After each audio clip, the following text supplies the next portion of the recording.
I think most of you know our friend Tom Jackson. He's been fighting our Canadian Wheat Board for most of your lifetime, I think, haven't you, Tom? And when Tom took his load of grain, the law used to say that you could haul bagged seed wheat across the border. So Tom, for those of you who don't know this story, put a big tarp inside his semi-trailer and filled it up with wheat, and then folded up the tarp and sewed it up and put those blue, Canada seed tags all along the tarp. And when he got to the border, the guy at the border, tell me if I'm telling this wrong, John, said, "What are you hauling in your semi?" And he said, "Well, bagged seed wheat."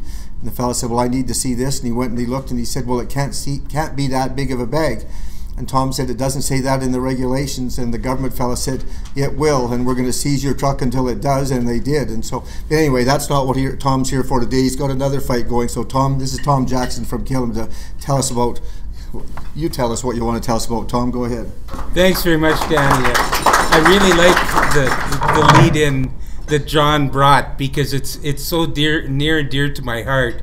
In fighting this last legal case, I hired some extra lawyers for my defense with respect to slander and libel and looking after what was going on. And it brought about a really interesting issue about the common law, which very few people know about. And the common law, as it has stood for you said, is it 800 or 800 years?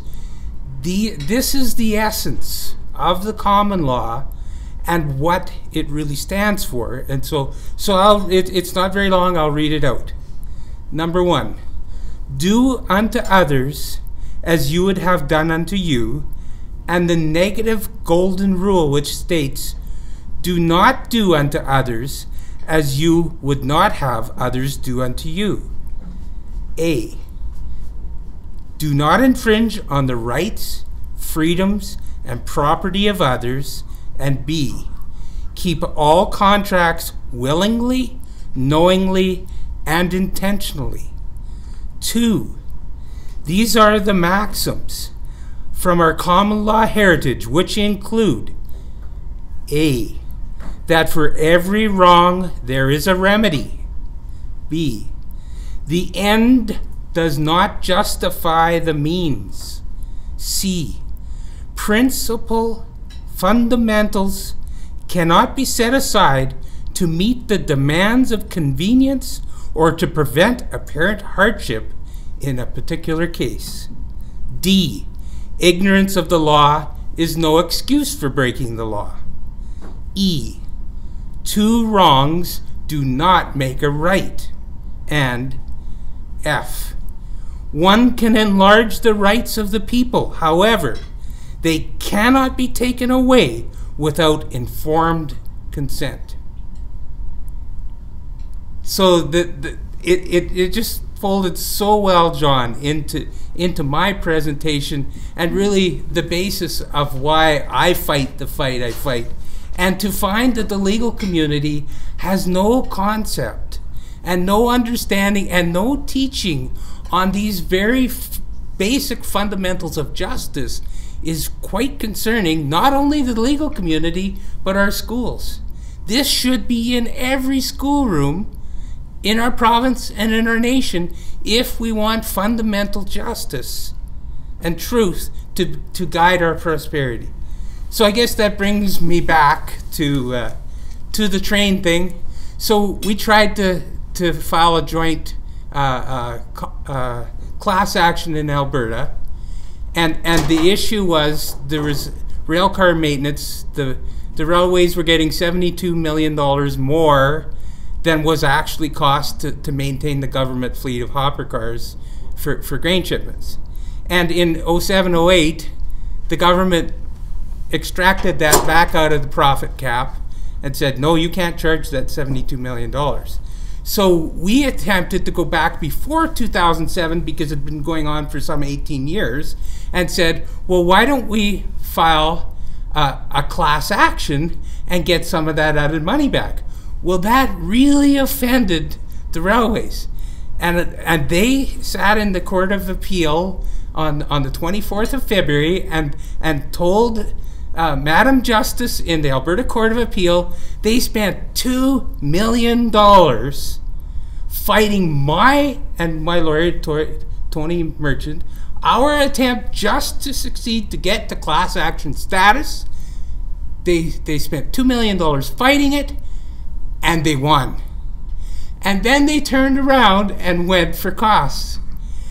And I have a lien, a writ of execution on my farm property for $423,000 because CNNCP got the court to award them $423,000, and I am a person that would have maybe gained $2,000 in a class action that would have gone to some common purpose for farmers, for research or some other thing. So really I had no personal gain to accept that we wanted to somehow seek justice with the railways, so they just couldn't run over us.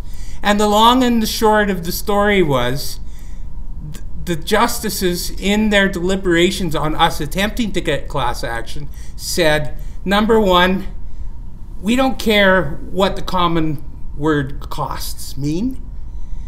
The railway spent some $258,000 with experts, 8 of them, to suggest that their definition of cost would include what they in fact spent. And the justices more or less accepted that. Then Tony Merchant went in and said, well, perhaps there's some common law right that farmers have to not be charged 3 times what actual cost is. And the court ruled, no, there is no common law rights that farmers have with respect to the Canadian Transportation Act or dealing with the railways. So we lost, and we appealed it as Tony Merchant went right to the Supreme Court, and then we came back and we went to the Alberta Court of Appeal to actually request further adjudication on the costs. And I believe this is the 27th of February, we found out, no, we're finished. We have to pay the bill. And so Tony Merchant has sent the first payment to the railways, and they have not even acknowledged receipt of the money that's being sent. So they want to keep the writ of execution on my land so that I am as much damaged and harmed and my family takes as much care with what I say as possible. And so I think it's important that the story, number one, class actions in Alberta will not work because costs are awarded against the multinationals who in fact generally people would look to seek justice for. And so we have a lot of work to do in this province and this country, and I had a nice little poem, a very brief run-up. So as I was getting ready to come to this conference, my dearest Lucy and I had a little spat, and I ended up down standing on the CP tracks. So there's a little bit of issue because really my only defense now is if I go and stand on the CP tracks and do an idle no more, then perhaps I could go to jail and we could get further along in the justice. And it worked out quite well with my dearest. And so as I'm coming down to Calgary, I wrote this poem. Down by the train tracks, staring at the railroad ties, wondering why the grain cars again did not arrive. We farmers are told what we think are lies, but our accounts on hold tell us otherwise. Property rights are old, our minds have failed. The Bill of Rights being sold is obsolete and jailed. Railway profits awash in gold, writs of execution to behold. Railways have found the mother lode. Farmers are foolish, you are told. 22,000 grain cars short, 28 ships waiting at anchor. The grain isn't at port. Farmers are getting rancor. Learn a great lesson, the railroads say. Don't be a messin', get out of our way.